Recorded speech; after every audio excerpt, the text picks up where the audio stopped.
Bom dia, Paulo Moura, cientista político, 15 de fevereiro de 2022. Pessoal, o assunto de hoje é a ida do presidente Bolsonaro à Rússia se encontrar com o presidente Vladimir Putin.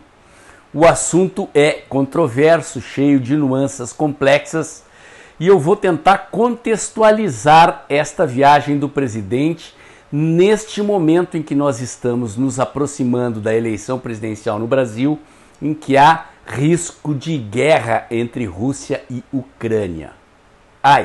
Mas antes de entrar no assunto, eu quero agradecer a você que doa pelo Pix e pela conta bancária do canal.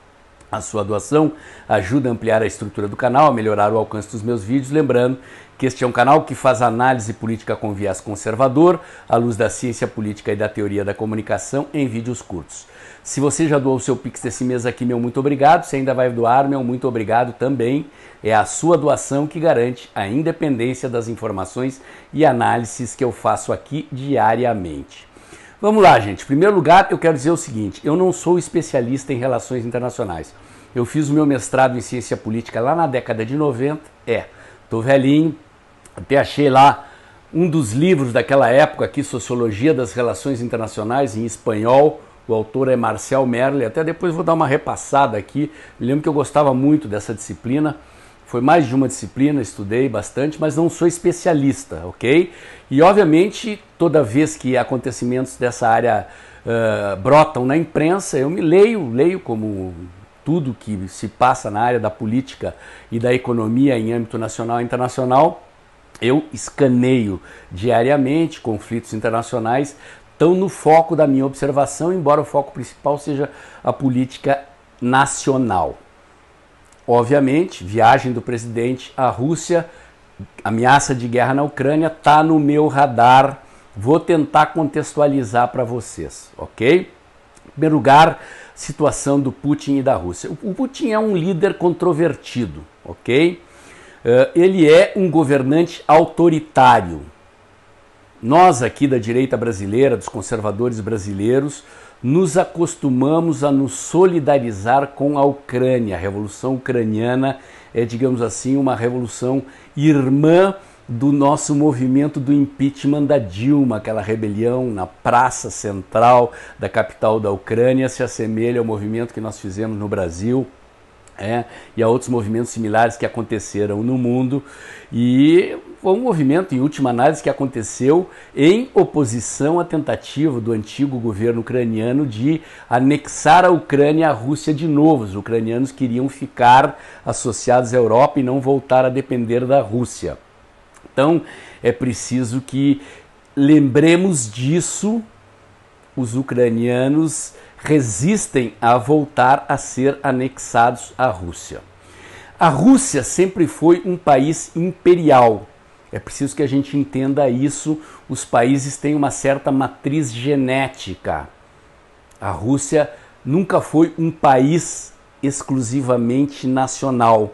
Ele sempre teve essa vocação de anexar, de ser uma federação que dominava outros países na região. E a Ucrânia sempre esteve na esfera de dominação dos russos, um país dominado pelos russos. Aquela região da Crimeia que os russos ocuparam recentemente e toda a Ucrânia fazia parte da União Soviética, é uma região onde há o único porto cujo mar não congela no inverno. Portanto, é um porto estratégico para a Rússia, para entrada e saída, tanto do ponto de vista militar como do ponto de vista do abastecimento da Rússia. É uma região estratégica. E a Rússia é também um país caracterizado pelo patriotismo, pelo nacionalismo. O povo russo é muito cioso do seu sentimento nacional e os líderes russos sempre utilizaram o sentimento nacional, o sentimento patriótico para manipular a população. Então, com o fim da União Soviética e a decadência da Rússia, a perda dessa característica imperial e o encolhimento da Federação Russa e os limites da Federação voltando a ficar estreitos, condicionados às fronteiras da Rússia propriamente dita, a Rússia entrou numa certa decadência política e, de certa forma, também econômica. Então o Putin utiliza com frequência, isso é comum nos ditadores, os conflitos externos como forma de manipular a população internamente. Não é novidade, isso pode estar acontecendo de novo, ok? Então não significa necessariamente que Putin vá à guerra, pode até ser que ele vá, mas ele, além desta questão geopolítica e militar, utiliza esses conflitos para questões de manipulação da opinião pública interna, ok? Putin é, portanto, também um líder antiglobalista, o que é interessante, é contraditório. Né?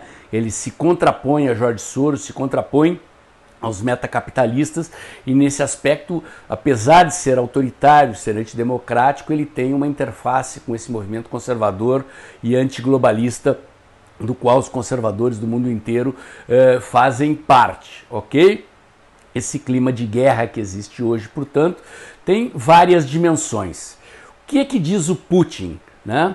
Ele diz que a OTAN está avançando gradativamente com mísseis em direção à fronteira da Rússia e que isto é inadmissível, que ele não vai admitir que a Ucrânia adira à OTAN e que os mísseis cheguem ali na fronteira.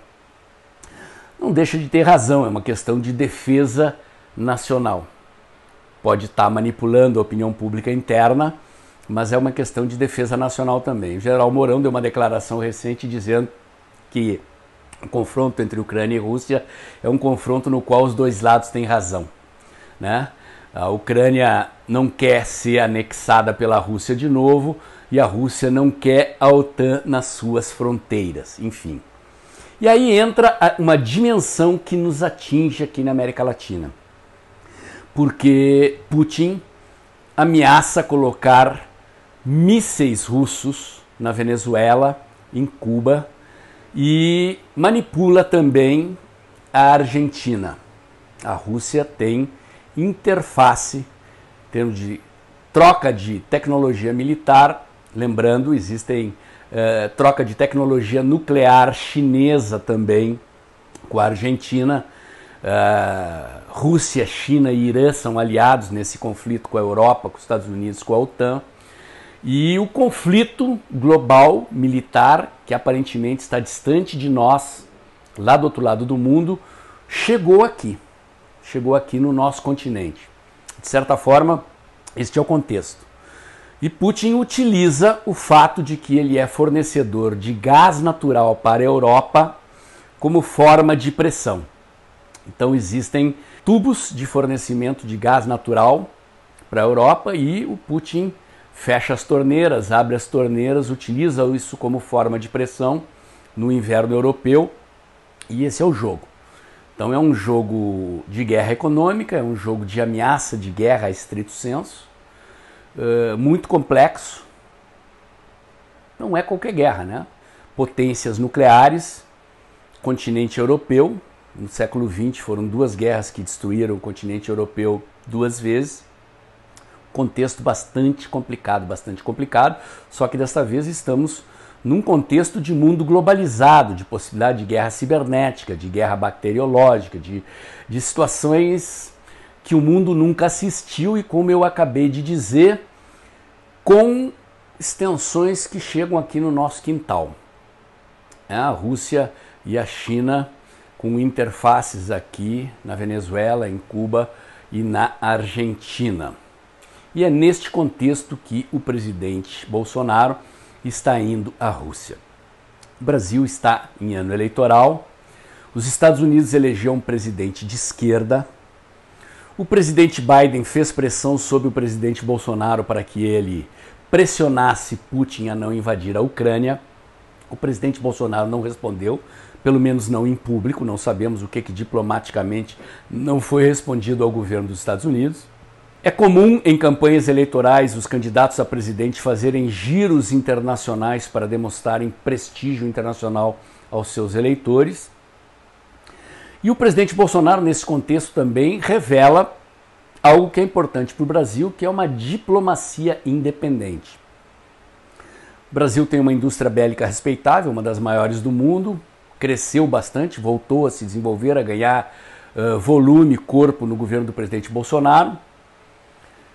Diplomaticamente, o Brasil é historicamente alinhado com os Estados Unidos, desde o Barão de Rio Branco. Não creio que o Brasil vá romper com a tradição histórica de aliança com os Estados Unidos. Isso tem uma política diplomática de Estado, independentemente de quem governa o Brasil ou de quem governa os Estados Unidos. Quem quer romper essa aliança diplomática histórica é o PT, eu já falei disso aqui em outros vídeos. Querem criar uma aliança diplomática continental bolivariana e romper com os Estados Unidos, se aliar com a China, por exemplo, talvez com o Irã e com a Rússia nesse contexto, né? E o presidente Bolsonaro, eu não creio que queira romper com os Estados Unidos e entrar nessa outra aliança. Acredito que o presidente Bolsonaro esteja fazendo um jogo que é um jogo eleitoral, quer dizer, num contexto em que ele é antipatizado praticamente por todos os líderes europeus, pelo presidente Biden dos Estados Unidos. Ele vai se encontrar com Putin, vai se encontrar com Orbán, o presidente da Hungria, que é um dos poucos líderes conservadores ainda no mundo, né? Está fazendo um périplo de contato com governantes conservadores, mostrando que não está isolado na política internacional. Eventualmente está indo acompanhado de generais, vai fazer conversa sobre tecnologia militar. Observem que o Brasil, na questão da aviação, aí comprou aviões suecos, foi no governo do PT, mas não comprou aviões americanos, não comprou aviões franceses, não comprou aviões russos. Mas o Brasil tem desenvolvimento de tecnologia militar própria e interface com fabricantes de outros países do mundo, desde que eles transfiram tecnologias. Então, os suecos toparam transferir tecnologia para os nossos fabricantes nacionais, para a Embraer, compramos tecnologia sueca. Quem sabe os russos topem transferir algum tipo de tecnologia de mísseis ou de alguma outra coisa que nos interesse e role algum tipo de acordo ali.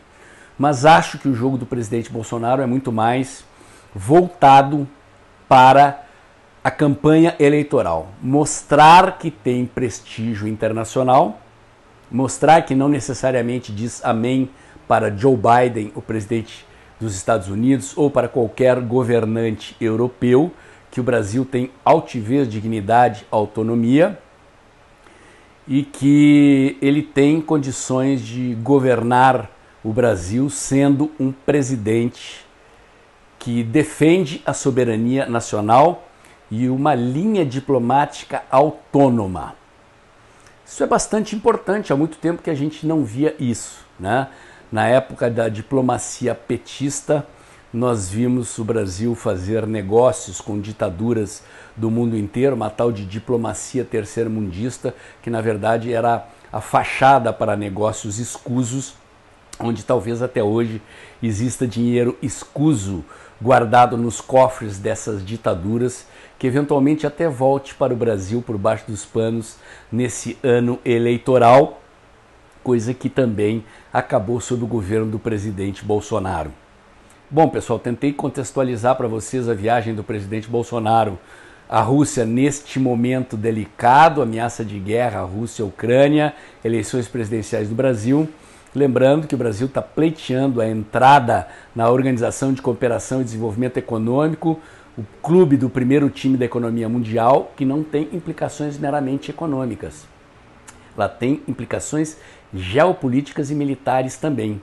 Entrar no primeiro time da economia mundial significa também entrar no primeiro time da segurança mundial. É preciso refletir sobre isso na hora de escolher o presidente também. Escolher quem vai nos governar nessa hora tem essas implicações também. Meu comentário de hoje era esse. Se você gostou, curte, comenta e compartilha. Bota o dedãozinho lá. Aperta o sininho para o YouTube avisar você quando tem vídeo novo no canal. Inscreva-se aqui no meu canal. Inscreva-se também nos meus canais alternativos, o Dextra by Paulo Moura do Telegram e o Dextra Jornalismo da COS.tv. Acompanhe meus comentários diários no canal Tempo e Dinheiro do jornalista João Batista Olive, de segunda a sexta-feira, um pouco antes das 2 da tarde. E lembre-se, o vídeo está terminando, logo depois da vinheta, abre o aplicativo do seu banco e pinga um Pix aí. Não é em qualquer canal que você ouve comentários como esse aqui. Até o próximo vídeo.